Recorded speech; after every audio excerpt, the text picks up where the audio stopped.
আসসালামু আলাইকুম রহমতুল্লাহ। দেশ এবং দেশের বাইরে থেকে যারা প্রতিনিয়ত দর্শন ইঞ্জিনিয়ারিংয়ের ভিডিওগুলো ফলো করেন তাদেরকে জানাই আন্তরিক শুভেচ্ছা অভিনন্দন। আর যারা নতুন করে যুক্ত হয়েছেন, যারা এখন আমাদের চ্যানেলটি সাবস্ক্রাইব করেনি, আমাদের চ্যানেলটি সাবস্ক্রাইব করুন এবং পাশে থাকা বেল আইকনে প্রেস করুন। আমাদের পাশে থাকুন। সম্মানিত ভিউয়ার্স, আজ আপনাদের সামনে হাজির হয়েছি 3 মাথার অটো রাইস মিলের ভিডিও নিয়ে। 3 মাথার অটো রাইস মিল। সম্মানিত ভিউয়ার্স, আপনারা দেখতে পাচ্ছেন সরাসরি চায়না থেকে আসা 3 মাথার অটো রাইস মিল, 3 ফাংশনের অটো রাইস মিল। সম্মানিত ভিউয়ার্স, আপনারা এক মেশিনে দিয়েই আপনারা 3 ধরনের কাজ করতে পারবেন। এর সাথে রয়েছে রাইস মিল, এর সাথে রয়েছে হলুদ মরিচ গুঁড়া মেশিন এবং এর সাথে রয়েছে গরুর খাবার তৈরির মেশিন।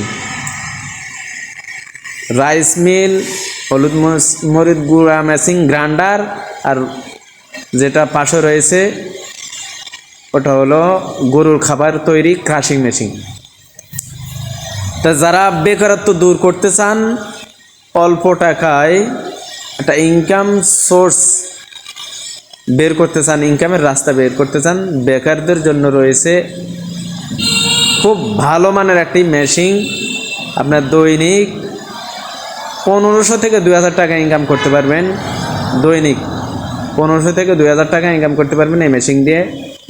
এবং এটি আপনারা বাসা বাড়ির লাইনে আপনারা ব্যবহার করতে পারবেন। আপনারা ভিডিওতে লক্ষ্য করে দেখেন, এটা হলুদ মরিচ গুঁড়া মেশিন, পাথরের সাহায্যে দেখেন, খুব পাওয়ারফুল একটা মেশিন। সম্মানিত ভিউয়ার্স, এবং এটা হলুদ মরিচ গুঁড়া করা এবং আপনারা মশলা গুঁড়া করা, আপনারা আমাদের বিভিন্ন দেশের বিভিন্ন অঞ্চলে মানে বড়ি তৈরি করার যে ডাল পিসায়, আপনারা এই মেশিন দিয়ে ডালও পিষতে পারবেন।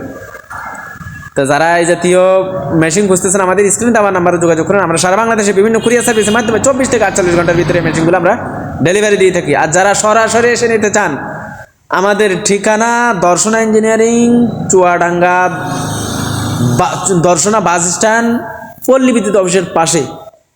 সম্মানিত ভিউয়ার্স, ভিডিওটি ভালো লাগলে অবশ্যই সাবস্ক্রাইব করবেন এবং লাইক শেয়ার কমেন্ট করতে ভুলবেন না। সম্মানিত ভিউয়ার্স, আপনারা জানেন আমরা এই 3 মাথার রাইস মিল সহ প্রায় 200-এর উপরে কৃষি পণ্যের পার্টসপাতি নিয়ে আমরা সারা বাংলাদেশে কাজ করি। তাই আমাদের সাথে যোগাযোগ করুন। আজ পর্যন্ত আবার দেখা হবে আগামী পর্বে। আসসালামু আলাইকুম।